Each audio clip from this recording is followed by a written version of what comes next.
بسم الله الرحمن الرحيم قال وإذا استأجر الخياط غلاما رڑولم دي فأفلس وترك العمل فهو عذر. دا باب د فسخ اجاري متعلق دی مسائل دا شروع دي. توجه جي کچري عقدینو کې چاته عذر راشي نو هغه اجاره یک طرفه ختمولې شي. پوه شو په عقدینو کې چاته عذر راشي اجاره فسخ کولې شي. نو مول باب دی د فسخ اجاري نو کله کولې شي فسخ یک طرفه چې عذر راشي. عذر څه دی؟ دا حاصل د عذر دا دی چې فسخ عقد جاری ساتي. نو په دې عقدینو کې یو تا داسې ضرر لاحق کیږي چې عقد یې تقاضا نه کوي. دا دغه شان ضرر په وجه باندې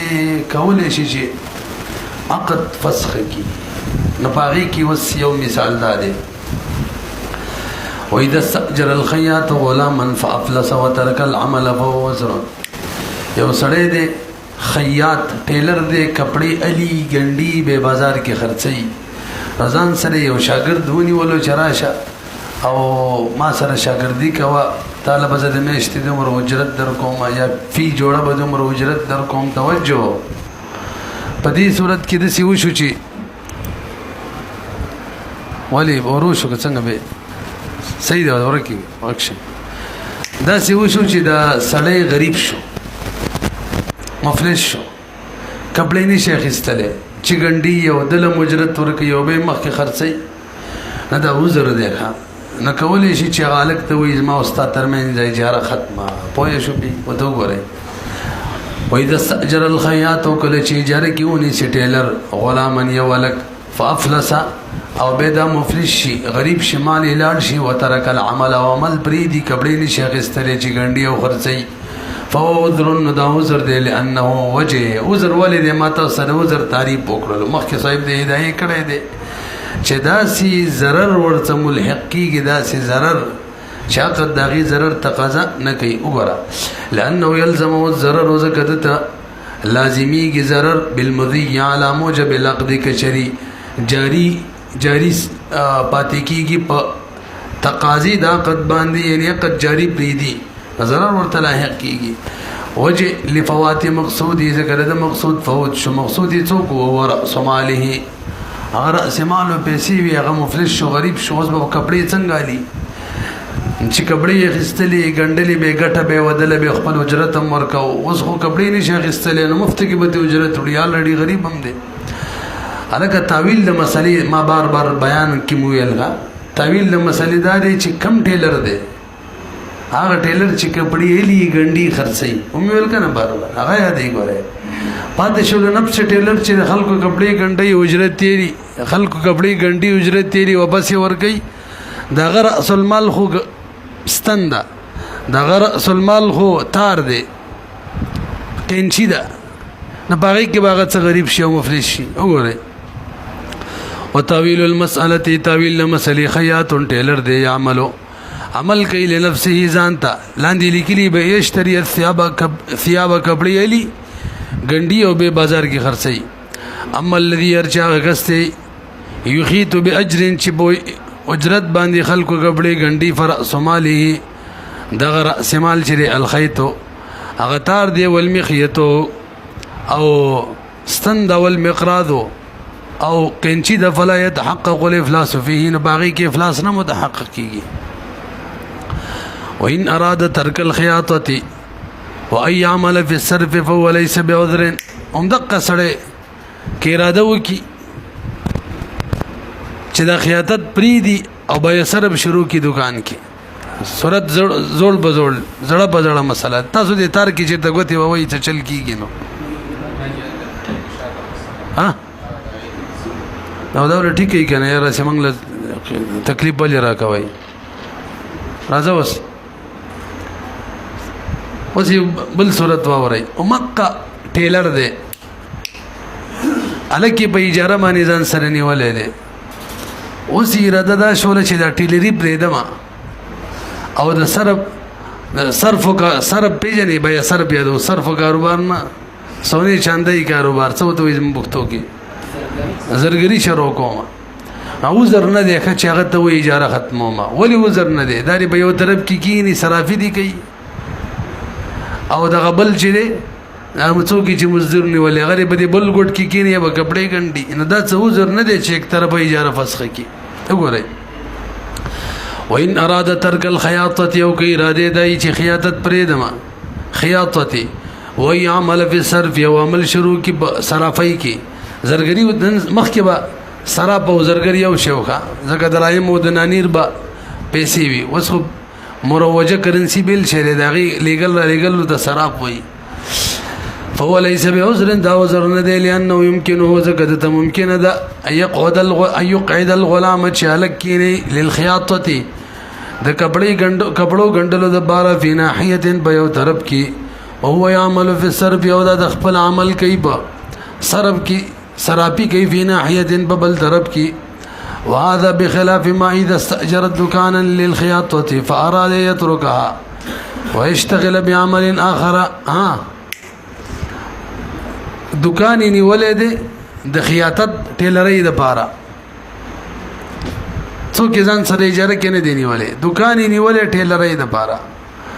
اوس اراده وکړه زو سرابي شروع کوم د سراپا مارکیټ کې دکان نه سمن اوس وزر دی پر خودلې شي یم دغه مارکیټ کې سراپا مارکیټ ته مزه همدغه دکان کې وېما اوس سرابي شروع کوم ټیلرۍ پرېدم نو اوس اجاره ختمولې شي ښا ځکه څوک ته دانش ویلې خو ټیلریم کو او سرابیم کو یو کس دواړه کولې شي نشي کولای ښا نو دکان بری دی مخ کې څو هغه سړی ته غالک ته ویل چې تا سره کم عقد دی تزما سره اجری تا سره اجاره ختمومه وګورئ اذا استاجر دکان چې دکان نیولې وی للخياطه دبره فاراد اراده وکي ايتركها جبريدي ويشتغل بعمل اخر او بل عمل کې مشغول شي حيث جعله عذرا امام محمد رحم الله دا عذر ګرځول او ذکرو فی الاصل دا خبره مبسوط کی ذکر کړي وجه التکسان دو یو ګټ کې یو کار کوي بلکې ریبل نوزر نو چې رفسخ کې ودلتا لأن الواحد سړی یو دی لا يمكن الجمع ممکن ورته نه د چې جمع شي جمع وکي چې جمع راشي بین العملين د دوړو عملینو ترمنځ دوړو دي کوي اما ها هنا العامل شخصاني او مخکې مسله کې هو عامل دو کسانو یو الک او یو مستاجر فهم کنه ما نو دواړه عملونه ورته ممکنو بل مسله ومن استاجر غلاما ليخدمه في المصر ثم سافر فهو عذر دا مخکې ویلو دا مسله راته تیر شوی دا په بل ځکه منګل ته قدرت کې مو ویلا تاسو وښی شي یو سړي په اجاره باندې غلام ونیولو د خدمت لپاره او د کس اراده وکړه د سفر نو د عذر د اجاره ختمولې شي او د غلام مولا ته وی بيد دي درواله او بس اجاره ختمه یک طرفه ختمولې شي وجه دا کزان سره په سفر بوزي ځان سره نو دا خو غلام ته تکلیف دی نشي بوتلره نم شروع کی ویل اجاره کېږي مطلق عقد کې تقاضا ده چې حاضر کې به خدمت لې زګه دا سفر مشقت زیات وي نشي بوتلله نو غلام ځان څه بوتلله نشي کبوزي غلام ته ضرر ده او کني نزي او دلته وسپاتین سفر خود د ضرورت دی غو پاتې شي لہذا د سې دی وکی چې بس اجاره د ختم کړي دا د اجاره د ختمې د وزر دی کا فسخ کېدل وزر دی ومن استاجر غلاما شاب اجاره کې ونیولو غلام ليخدمه وجره خدمت ليخدمه هو في المصر چې بخار کې د خدمت کوي خار کې في المصر ویلو رس راضي که مطلق کنه ام دغه حکم دی ثم سافر به سفر اراده وکړه نو فهو عذر دا عذر دی دا سفر اجاره ختمه ولې شي لانه لا يعران الزام ضرر زائد ځکه نه خالی کیږي د لازمې دلو د ضرر نه چې زائد ضرر به یقد به تقازم نه کوي لان خدمت السفر اشق ځکه خدمت د سفر اشق دی نو که غلام بوزي هغه ته ضرر دی وفي المنع من السفر ضرر او که سفر نه من کیږي دي کوم ضرر دی وكل ذلك هر قسم ضرر چې دی هر یو برغه دواړو کې لم یستحق بالعقد واجب نه دی پاقت بانی مونږ ویلو کوم ضرر چې د عقد د وجنی هغه عذر نه دی د عقد د وجنه نشو فيكون عذرا نو دا عذر دی وکذا اذا اطلق کمطلق یا قدی کړي د خدمت د بارا په مصر کې دای نه ویلي به موږ ویلي کله چې مطلق یا قد وشي او غلام د خدمت د بارا ونی سین هغه صرف بخار کې سفر کې نه سفر هغه مشقت زیات وي لما مر انه يتغيد بالحضر موږ ویلي اجاره العبد بمقيد د حضر بخدمت باندې بخلاف ما اذا اجر عقارا ها یو سړی په اجاره باندې ونی سیزمکه او اجاره باندې چاله ورکی زمکه او به اراده د سفري نو دا وزم نه دی چې اجاره ختمي زیدي کنه نو کار خو بزمکه کې هغه خپل کوي تا خپل زمکه صرف په اجاره ورکړي کته دلته یو مغه کار کوي او کدل تنیم کار کوي ٹھیک ہے ها الټه کا کچا په اجاره نیولې د زمکه او هغه د سفر اراده شولا نو وزر دې ختمولې شي دا که چې سفر زی نو به لازمکه کې د فصل سره سکی نرسي فصل نه دې کړلې کری دې سی وګڼه لا کړلې نه دې اجاره باندې زما کني ولې او به اراده وکړه ده سفر نو ویلې شي به فصل نشم کړلې سفر زما ګورې جی او کوم ده بخلاف ما اذا اجر یو سړی به اجاره ورکی اقالن زما ثم سافر هم دا سړی مالک به اراده د سفر وکینو اجاره نشي ختمه ولې لئن ولا ضرر ځکه ضرر نشته اذ المستاجر يمكنه لکه مستاجر چې چا جسمه بکرینی ولې هغه ته ممکنه د استفاء والمنفعات چې منفعت حاصله من المعقود عليه د زمکنه بعد غیبت د غیبت نه بس هم ها حتى لو اراد المستاجر کچری مستاجر اراده وکي د سفر بس فهو عذر وجه لما فيه من المنع من السفر اذا کدی کی ضرر ده کنه چې هغه من کیږي د سفر نه او یا به سفر لذي او فصل بن کړی او سی به اجرت ور کیدا هم ضرر ده او الزام الاجر یا لازمیږي اجر به اجرت به بدون سکنا بغیر د وسیدلو نه بغیر د کرلو مرلو نه وذالک ضرر دا واضح ضرر ده مسائل منثوره من ویلو چې د فقهاو طریقې کار دا چې کله کتاب ختمي کی په اخر د کتاب کې مسائل منثوره و غیره عنوان سره دا سه مسائل ذکر کی چې مخ کې بابونه کې پاتې شوی صاحب نو کله مسائل منصوره وي او کله متفرقه وي وغيرها صاحب د هدايت ټول الفاظ استعمال کړي بل څنګه دي شتا دلته منصوره خوري وري مسلې قال قدري مولا فرمایي ومن استاجر ارضا واستعارها در جامع صغير کې دي جامع صغير مساله ده تاسو لږ متوجي شئ مسلې په اجازه زمکني ولي فصل لوکو نو بیغه تیغونه پاتې شي څه دوی خندان شان پاتې شي کنه به خلک سيجي نو اوري وتبلکو او اور لاړې د بل فصل خاصه پټي کې پروتو یا سامان وا به وسولو توان به بي کنه جواب دو صورت دي لنډه دا د اصل کې دا چې اور بل کړي دا متسبب دی ښا د بل د سامان د هلاکت ازمن په دې مادو کې 92 نمبر ماده د ول متسبب ولا يضمن الا بالتعدي متسبب ال زمين وی چې څو کې تعدي نو سوال دا کوم صورت کې تعدي د کوم صورت کې نه دا نو اوروس زیته کوم صورت کې ده کوم کې نه ده نو کچریاوا بند په خپل ایسه کې اور بل کړو د عام اور سب طریقه بلیږي ما غ طریقې بل کړو او به الله وا روالو زول او به اور لاړې بل طرف ته نو به دانه د زمين زکه تعدی نه ده کړي او کچری کمزه کې اور بلول واغزه کې نه ده بل کړي بیخي د بل پاغه څنډه بل کړي دي دا دلته نشته دا مسله خدام فقاو لیکلي یا واچلې د لا اور بل کړي دي دغه صورت کې خو خامخه سپرغي مرغي بل طرف ته ځي کنه نه به د بل فصل وغیرہ وسېزل ولته هغه غریب راغون کړي نو به بزامین وی ځکه تعدی وکړه د سي ټیم کې چاوا چلی یا د سيزه کې اور ولې بلې چې غالب ادا د چلته به متعدی کیږي نه رسېبي د تعدی معنی دلته تجاوز کول دي حق غیر ته تجاوز کول دي حق د فعل تجاوز کی حق غیر ته یا د فعل نتیجه تجاوز کی حق غیر ته لکه یو سړی ترک هغه حداد دي حداد او وس په نټکي وس پر غیلاله شي مالو چو مانی ولګي زمان به پی کنه التم دا قصه ده تاسو کده سی وکي دغه ماده واوريخه المتصدقان یوبان و مادي مستقل سبق دی ودلته تعدید و معنی من کړی دي معنی دي کړي فقهاو کړي دي ما ذکر کړي وې دا چې فعل دا غیر ته تجاوز وکي ګناګار بنی ټیک د توان بي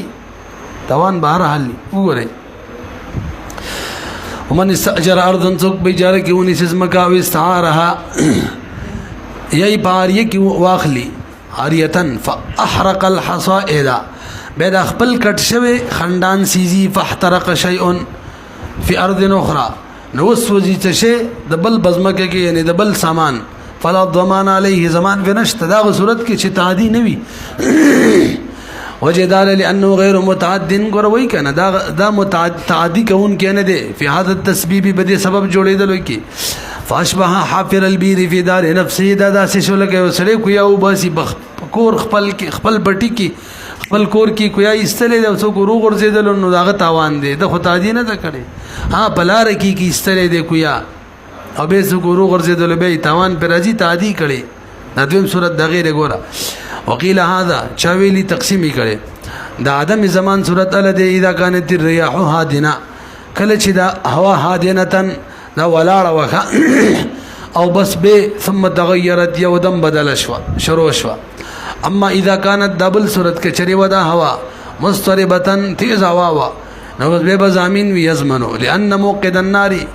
بلون کې د اور چې عالم د پته و ان ولا تستقر د اور چې د بخپل ځای کې نه پاتې کیږي په ارض د فزمه کې نه پاتې کیږي تجاوز وکي او بهم بلې قال امام محمد فرمای و اذا اقعد الخياط او الصباغ في حانوت من يطرح عليه العمل څنګه دی الفاظ و اذا اقعد الخياط او الصباغ به هي ورسشته دی کنه او کنه في حانوت هي ټیک دیکھا من يطرح عليه العمل بالنسبه فهو جائز بر وګره یو سړی دی خیاط دی ټیلر یا صباغ دی نه خپل دکان کې څوک کینه ولو ورته وی کینه او کپڑے ګنډا نی مجرد تعالی نی مال را کوا جائز ده کنه نو قیاس وای نه ده جائز ولی قیاس وای نه ده جایز ولې نه ده ځکه د دکان دی هغه په اجاره معنی کینې اجرت معنی کینې دو صورت جوړیږي کعمل دل راضی نه په حقیقت کې هغه اجرت ورکول پکار دي او مجهول دینی اجرت څومره دینیم تعالی نیم بظالم او کعمل هم هغه قبل یغل راضی نه د دکان کړی لی نظام د دکان کړی مجهول د نیمه څومره ده نه قیاس وای نه ده صحیح خو استحسانا دو صورتونه دي موږ په یو دو درې څلور یو تمخ کې تقریبا استبتالی کړی دا یو تمخ کې چاله مولي کړه ډېر زبردست مسله ده موږ دوه صورت دي ښا یو صورت دار چې دکان پکړی ورکی ټیلر لا رنگساز څوک می او ورته وی عمل کوا او کما نفد حاصل ول نیمه تعالی نیمه مال را کوا ده نه دسي ځکه په دې صورت کې را د خپل دکان کړی لی اجرت لی او غیر متعین دی مجهول دی نه دسي او دویم صورت کوم چې دلته ذکر دی توجه هغه یو عقد هغه د شرکت عقد صورت دی نچا هغه دا چې دکان زما دی ته کپڑے ګنډا یا ته کپڑے رنگ کوا زما بم کردار وستا بم وی ګوره شرکت عقد دی د دواړو د کردار دی زما کردار بدای زما کپڑے اله مل خلکونه طالب در کوم استا کردار بدای دی ګنډا شرکت تقابل ورته وي په خپل وجاهت باندې به کپڑے لو نه دواړو به کې کردار شو کا ته شي دکان به کری نه دی ور کړي کری مری نه ده دکان خبره به کیسه را دا کپڑے لی کردار ادا کوي عمل دام کوي او بلیم کوي غنډي او اجرت تقسیمي وګوره و اذا اقعد الخياط کچری کینه یو غټ ټیلر او الصباغ یو غټ رنگ ساز فی حانوته په خپل دکان کې منها کس یتره علیه العمل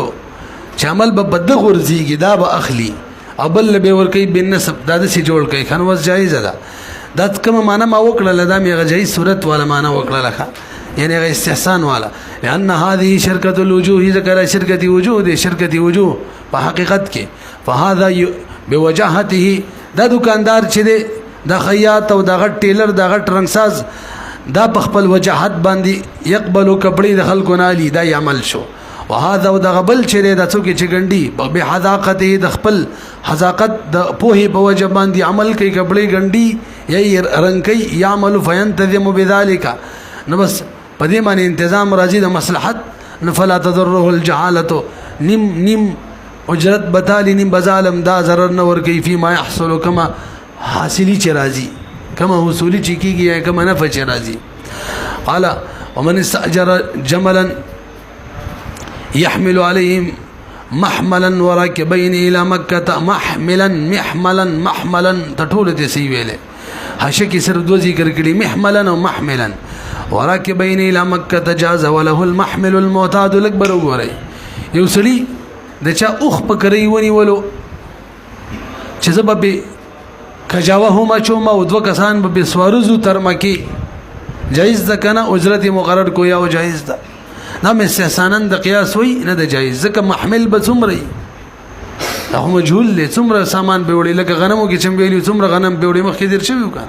پکار دا و چې نه جایز او بهم جایز ده وګورئ. ومن استاجر څوک چې بیجاره ونی سي جملن یوخ يحمل عليه چې بار کوي به بدغه اوخ باندې محملن کجاوا وراکبین او دو سوارین الی مکه بوري الى مکه بوري جاز جایز ده ولا والمحمل المعتاد ده حکم به ولګوا جایز هم ده کجاوا به کم اګدي کم چورف کې معتاد کجاوا داغه ده به جهالت هم ختم کی استحسانا خا. وفي القياس لا يجوز قول الشافعي رحمه الله وجد قياس د امام شافعي رحمه الله دلیل للجهاله زکه فاسده ده جهالت دی پکې کجاوا غټه وړي کم اګدي او دا سه جهالت دی وقذف ذلك الى المنازع کلم مفزکی کی جګړې تم هر وخت جګړې ته جهالت مفزی کېدل نه دي ضروری کلم کافی ده. وجد استحسان دار چند المقصود والراكب مقصود څوک دی راکب خو ته خو دې د دو کسان بسوري کو دوا هو معلوم باقی محمل تابع دی تابع بس څوک دومره نه ګرځي منګه مخ کې قاعده ویلي و تابع د بارغه شرایط نه کم شي د اصل لپاره یغتبر فی التوابع ما لا یغتبر فی غیرها دا 54 نمبر ماده ده وګورئ. والمحمل تابع وما فيه من الجهاله باقي كم جهالت بکې ده يرتفع ختمی کی کنه څنګه بالصرف الى المتعارف متعارف ته بواړو ځکه عرف او عادت شي تعین کوي کنه التعین بالعرف كالتعین بالنص عرف سره تعین کېدل داسي گویا باقاعده چې شروع کې بنص کړي دي چې لکه دا کې جواب پک دو 44 نمبر ماده ده سوچم به وکړو دا 35 نواله تر 44 پورې مسلسل د عرف مادي دي کا العاده محکمه 35 لا ينكر تغير الاحكام استعمال الناس حجه يجب العمل بها 36 لا ينكر تغير الاحكام بتغير الازمان 36 الحقيقه تترك بدلاله العاده سوشو 38 الممتنع عادة كالممتنع حقيقة دا 38 الحقيقة تترك بدلالة العادة وانتالس أو بيور بس إنما تعتبر العادة إذا اضطربت العبرة للغائب الشائع لا للنادر إنما تعتبر العادة إذا اضطربت أو غلبت المعروف بين التجار كالمشروط بينهم التعين بالعرف كالتعين بالنسب المشروط بين التجار المعروف بين التجار كالمشروط بينهم او بل دغه د عرف تاجر او کی درې دي خبر الله 44 نمبر د ګورې وتا فلا تفضي الى المنازعه منازعه نرسي وكذا اذا امدغشن دي اوخمانه بكم بچونه اچي اغم درنه سپکه کېدل شي د بره په سامان کم رچي کم ترپال اغم ارنګ کېدل شي وای مړه عرف سره بتاین وشي کنه. وکذا اذا لم يرى کچری دی جمال اخو لو ونکتل الوطاء کم چې خوري والدثر کم چې د بره رچي سباک نه کوي عرف سره تعین کیږي. قال بهتر بدای وان شاهد الجمال وإن شاهد الجمال المحمل فهو أجود لقدري مسألة دا غدينا شروع دکا كم مشاهده وكي أخوالا دا محمل نو بس دا دير خدا لانجب ختم شي لأنه أنفال الجهالة زكا دا دير نفر ولد جهالت وأقرب ودا دير قريب دا تحقيق دا رزا يعني دي ماني رزا كمتحقق دا تجويني بقايدا. قال وإن استأجر بعيرا ليحمل عليه مقدارا من الزاد دام دا قدري مسألة دا إيه ما ددنا أخواني ولو زبب بزما تر اسلام آباد پورې سامان پیوړم نن سبا گاړه یاد کا نو مینس کې کم سامان دکاندار ته کوس کوچاته واپس مقیم را سامان واپس ور چولې شه مداني شویلې چې نور بنه ورچې به ما دومره وزن اجازه اخیسته دي ک کمیدو واپس پوره کولای شي وین استاجر بعیرا ک یو سره به اجاره ونیسی اوخ ليحمل عليه چی بارکی بدغه سوزکای کی مقدار من الزاد یو مقدار د سامان فاکل منه فی الطريق بلار کی چی تیڅ اخری جاز جائز دا یزيد عوض ما چې زید کی وز داغي کمی چې خړلې دغه اوخ باندې سوزکای ته جوړ کړي خام تور سوزکای ټرک ته جوړ کړي لانه استحق عليه حملا مسمى زکدا مستحق واجب ده بدمانی حمل مسمى چې دا بوړي غاړي والا فی جميع الطريق فلو اي يستوفيه نو دې کست پر حق شته چې خپل حق پوره کی څومره چې کم کو واپس ورواچي وکذا دغه شان غیر ذات د ذات نه علاوه مکیری او موزونی اشیاء غنم دی وربشری څه دي څومره لار کې کم کړ نور بیا چولې شي ورد الذات معتاد عند البعض لا بس بل واورا باج علماء وی سره خامخه خوراک بکی لار کی نو څه به کمیږي بکی کنه کمی چبار کړي کمیږي بکنه چې کمیږي نو که شرط هم نه لګی کنه نو عرف چون کې دا څه دی چې څه کمیږي او خاص وزن یاد کړي نو که شرط هم نه لګی نور بیا چولې شي لکه څنګه چې اوبه اچولې ځان سره نو عرف کې دا د چې څومره اوبه کمی شي نور یې شون پوره کولې شي یعنی څومره جوز کې او د استعمال کې په خو به وګړي صبر وکا لانه كما ورد الزاد معتاد عند البعض واپس کول د ذات دغه توخي دغه د خوراک سامان دا خو معتاد د بعض علماء بنظمانی کرد مسم کرد الماء لکه واپس کول دوبه فلا مانع من العمل اذا عملنا مانع نشته نور بار کول شي بل اطلاق کاقد مطلق هم شوي پوه شولې